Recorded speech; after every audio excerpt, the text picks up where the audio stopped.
All right, what's going on, everybody? Welcome to On the Stoa. My name is John, and on this video, we're going to be talking about reflecting on one's death and the importance of Memento Mori. Now, Memento Mori is a Latin phrase. I'm going to go ahead and define what each word in that phrase means, just so you understand what this phrase kind of encompasses. So the first word, memento, it's the imperative or command form of the verb memini, which means to remember.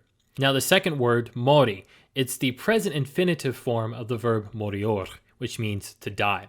So when you put this word together, you get the phrase to remember death, or remember that you have to die, or remember that you will die. When it comes to the total meaning of Memento Mori, we can see that it's essentially reflecting and preparing for one's own death. You're reflecting on the fact that you will die. You're reflecting on your mortality. You're also understanding that your time on earth is limited, that everything, including things around us, have a lifespan.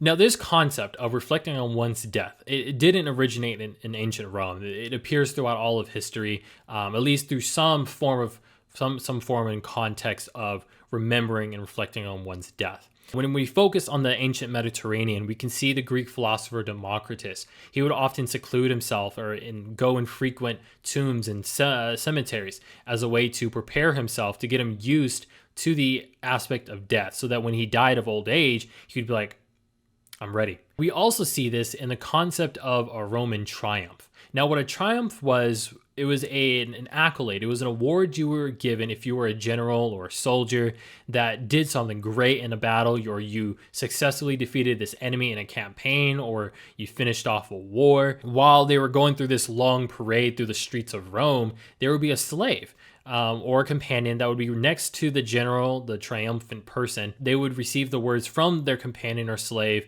Memento Mori, or look behind you, or some form of that, to get them to realize and to remember that they will die, and that all of this wealth, all these honors that they're getting is only for here. They can't take it with them. We also see this concept of reflection on death in various philosophies and religions. When we look at the philosophy of Stoicism, we see the philosopher Marcus Aurelius. He writes in Meditations 3:10, quote, "Forget everything else.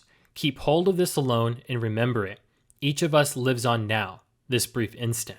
The rest has been lived already, or is impossible to see. The span we live is small, small as the corner of the earth in which we live it, small as even the greatest renown, passed from mouth to mouth by short-lived stick figures, ignorant alike of themselves and those long dead." End quote. We also see this in the religions of Christianity and Judaism. In their shared book of Ecclesiastes chapter 7 verse 2, it writes, quote, "Better to go to the house of mourning than to go to the house of feasting, for that is the end of all men, and the living will take it to heart." End quote. We also see this in the other Abrahamic religion, Islam. In the Quran, chapter 23 verses 112 through 114, it writes, "He will ask them, 'How many years did you remain on earth?'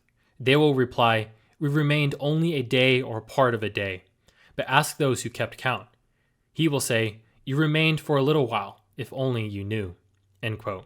So with all of this, we can see that there is a heavy emphasis placed on reflecting and preparing for one's death, and preparing with the loss that inevitably comes with life.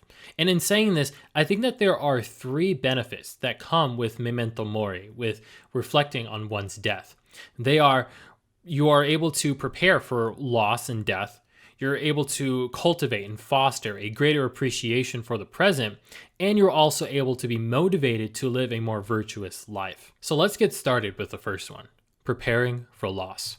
One of the aspects of reflecting on one's death and preparing for the inevitability of death is that we are able to understand the true nature of people and things. Most often, that they don't last forever, that everything, like I said earlier, has an expiration date. And one of the aspects of this is when we're able to understand the fact that things are temporary, that people and physical things don't last forever, we're able to be less disturbed. We're able to continue being a virtuous person even though these events occur.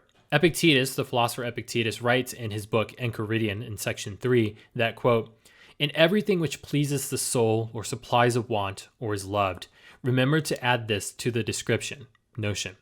What is the nature of each thing, beginning from the smallest? If you love an earthen vessel, say it is an earthen vessel which you love, for when it has been broken, you will not be disturbed. If you are kissing your wife or child, say that it is a human being whom you are kissing, for when the wife or child dies, you will not be disturbed.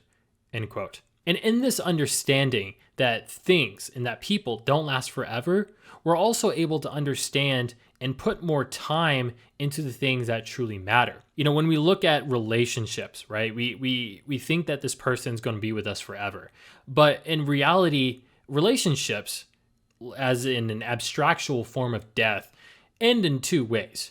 They will either end, one, in a breakup, which is usually what happens, or two, they'll usually die of old age, of sickness maybe, of natural causes. But usually those are the two ways that a romantic relationship will end. So in doing this, we understand that in getting into a relationship, you know, there is an expiration date in some form or fashion to this relationship. And so in doing so, I'm going to be able to, as the second point shows, show a greater appreciation for things in the present. When we're able to understand the nature of things and understand that we are here for a short time on this earth and there is an expiration to ourselves and everything in this world, we will hopefully become more considerate of the people in our life and the things that we have in the present now. You know, everybody has an impact in some form or fashion, be it good or bad. And we often see this through the aspect of people talking about the ones that they lost after death, when they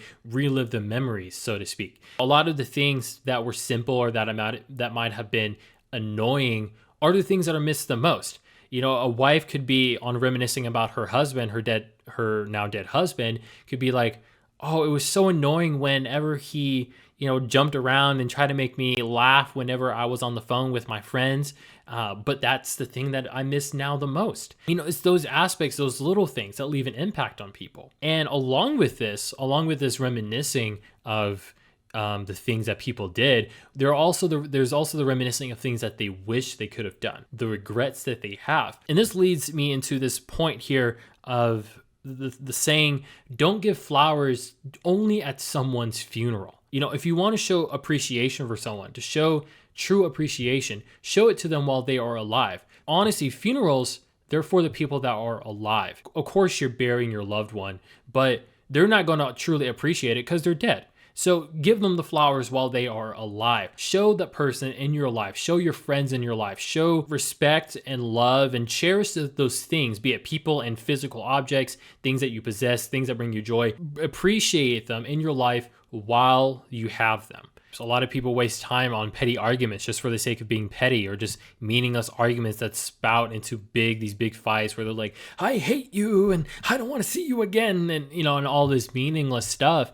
And you know, we often forget, probably just due to the ignorance of time and how long, you know, we think we are living, and you know, we might think that we're invincible, that life is truly fragile. We see in war movies, you know, two people can be having a conversation and then just like that, one of the people is dead and there goes a life just that quick. Sometimes those days, you know, where they say I love you when they leave the house for work or for school, that could be the last time you see them ever again. You know, you want to maximize the time that you have, showing that appreciation for those other people while you have them in your life. But reflection on one's mortality, one's death, and the death of just the physical and of the abstract, it doesn't just allow us to have a greater sense of appreciation for the present, for the things and the people that are in our lives now, but it also motivates us to live more virtuously, to live a life of virtue, to be a better person. Now, as I noted in my previous video, which if you haven't watched it, go ahead and watch it after this video, of course, I talked about how the effects that we have can have an effect on others. We leave an impact on this world, as I also noted in the previous point. But in leaving this impact, right, we then have a choice. How do we want to leave this impact? What kind of impact do we want to leave? And in doing this, we have this motivation that because life is so short, because these people are in our lives for such a short time, that we will be leaving an impact of some sort, we have this response. We have this motivation to leave a good impact, to leave a good response, so that when we die or when a friend dies, we can say that we were a good influence, that we did the best we could to help make them a better person, that when we go to our deaths, we did the best that we could to be better people and to be a better person within our community that we live in, within our friend groups, within our marriages, within our relationships, with our parenting style, just in life in general. So in this reflection of death and reflecting on my own mortality and reflecting on my friend's mortality, on the mortality of just the era of life, of the chapter of life that we're in, it pushes us. We have that, I'm given that motivation to push on and to leave that good impact, to choose to go forward and live the best life that I possibly can. Because we can choose to live virtuously, but we could also choose to live viciously. But I want to know what you guys think, so let me know down in the comments, what benefits are there to reflecting on one's death? What are the benefits of Memento Mori? And what are things that you can do to show appreciation for the things you have in your life now and the people that you have in your life now, and even the relationships that are present as you go through this life. But that's going to be it for this video. Thank y'all so much for watching. If you want to learn more about the philosophy of Stoicism and the importance of Memento Mori and seizing opportunities and appreciating the present moment, go ahead and check out my podcast On the Stoa. It's the same name as this channel, where you can learn more about the philosophy of Stoicism and how you can use it to live a more virtuous and meaningful life. Thank y'all again so much for watching. I'll see y'all in the next video. Take care of yourselves. Be well, and Memento Mori.